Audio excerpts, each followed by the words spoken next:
देखिए सभी किस खुशी से, किस जोश और जज्बे के साथ ये जेल में जाने के लिए तैयार हो गए।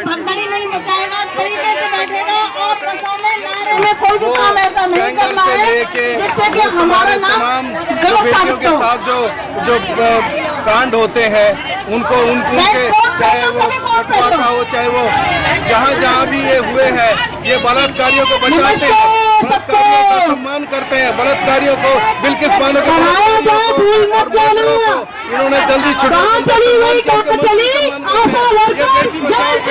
का नारा सिर्फ एक जुमला है।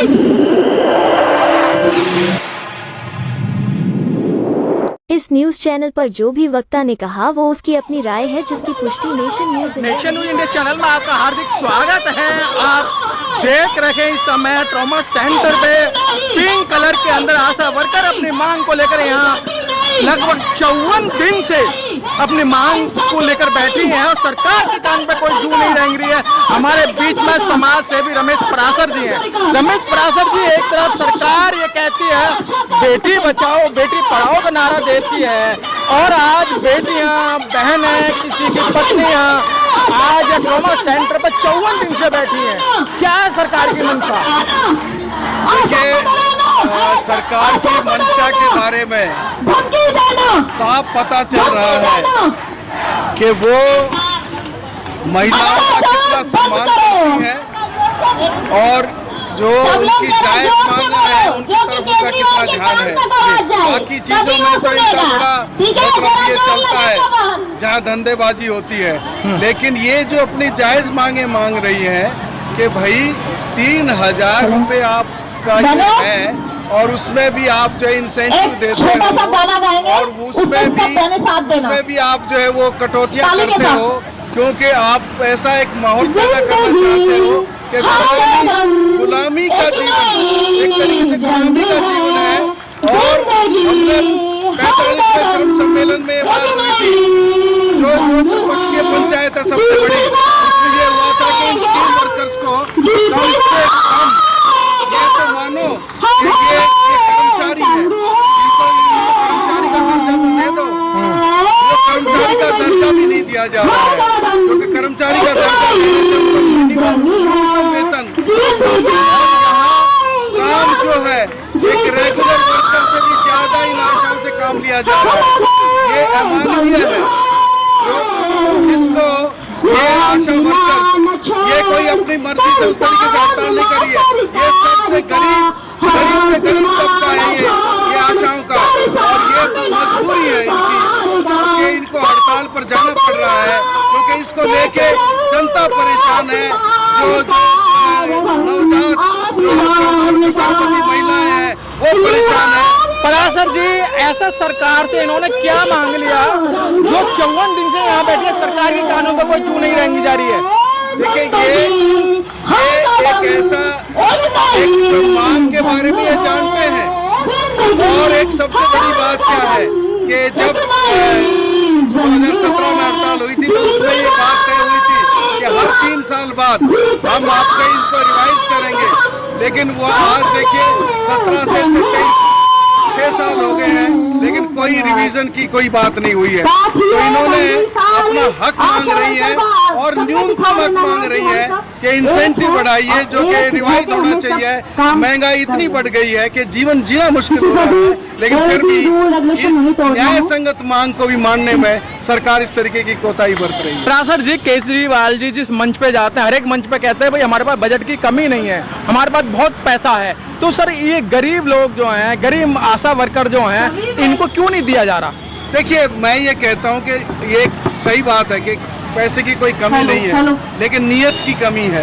वो खैरात तो बांट सकते हैं, वो 200 यूनिट फ्री और पानी फ्री और ये फ्री वो फ्री, लेकिन महिलाओं के लिए अरे तुम वैसे भी विधवा पेंशन और महिलाओं को पेंशन मदरवाइजी पेंशन देते हो, ये तो उस पेंशन से भी कम है। और ये दिल्ली एक राजधानी है जो कि एक आदर्श होना चाहिए, मॉडल होना चाहिए देश के लिए। वहाँ आशाओं को सबसे कम मिल रहा है। ये दिल्ली के लिए शर्म की बात है, केजरीवाल के लिए शर्म की बात है, दिल्ली प्रशासन के लिए शर्म की बात है, और इस आशा मिशन के लिए जो हेल्थ मिशन है इसके लिए और केंद्र सरकार के लिए भी शर्म की बात है कि केंद्र सरकार तो देख रही है। केंद्र सरकार अगर जवाब दे, वैसे तो एलजी सारे इसको लेके बैठे हुए हैं कि भाई सारे अधिकार एलजी के पास है। एलजी क्या उनको डायरेक्ट नहीं कर सकते हैं? वो कर सकते हैं। हमने सबके पास अपील करी है, एलजी के पास गुहार लगाई है, चीफ मिनिस्टर के पास गुहार लगाई है, हेल्थ मिनिस्टर के पास गुहार लगाई है। हार कर आज ये 55वें दिन हम महिलाओं को हमने कहा है कि ठीक है भाई, हम जेल में रहेंगे और कुछ नहीं है तो कम से कम खाना तो मिलेगा। आज ये जेल भरो आंदोलन इसलिए करना पड़ रहा है कि सरकार जो है बिल्कुल कान में तेल डाल के सोई हुई है। प्रासर जी, अगर घर परिवार की महिला जब जेल जाती है, थाने तक भी जाती है, तो उसकी बड़ी तौहीन की जाती है और उनको बेइज्जत किया जाता है कि भाई तो जेल चली गई, उसका बहिष्कार किया जाता है। लेकिन आज सरकार के कानों पे इस तरीके के जू नहीं रहेंगे कि इनको जेल का अल्टीमेटम पहले ही दे दिया है। देखिए, एक होता है जेल जाना कोई कुकर्म करके, शराब नीतियां बना के, शराब में घोटाले करके, वो जेल जाना शर्म की बात है। वो केजरीवाल के लिए शर्म की बात है। अब वो कहते हैं ये झूठा है, सच्चा है, जो भी हो, लेकिन आंदोलन के लिए, हक के लिए लड़ते हुए गांधी जी जेल गए, जवाहरलाल जेल गए, तमाम लोग जेल जाना, ये आंदोलन के लिए जेल जाना, हकों के लिए लड़ते हुए जेल जाना। रविंद्रनाथ टैगोर की एक बात है कि जो अपने हक के लिए नहीं लड़ता वो तुम्हारी घृणा का पात्र होना चाहिए, और हक के लिए लड़ते हुए जेल जाना ये गर्व और सम्मान की बात है। आज आप देखिए, आप खुद कैमरा घुमाइए, सारी महिलाओं में जिस तरीके का जोश और जिस तरीके का उनको जिस तरीके का इनके अंदर जो आपको दिखाई दे रहा है उत्साह, ये कोई शर्म की बात है? ये सारी महिलाओं को आप देखिए, सारी महिलाओं को आप देखिए, सभी किस खुशी से, किस जोश और जज्बे के साथ ये जेल में जाने के लिए तैयार हो गए। भगदड़ी नहीं मचाएगा, तरीके से बैठेगा और बसों में नारे होना चाहिए। इज्जत की बात है, ये अपनी इज्जत की लड़ाई है। तरीके से नारे होने चाहिए। कोई भी बुरा काम करके जेल जाना वो बुरा है, लेकिन नारे लगाएगा, आवाज हमारी बुलंद होनी चाहिए।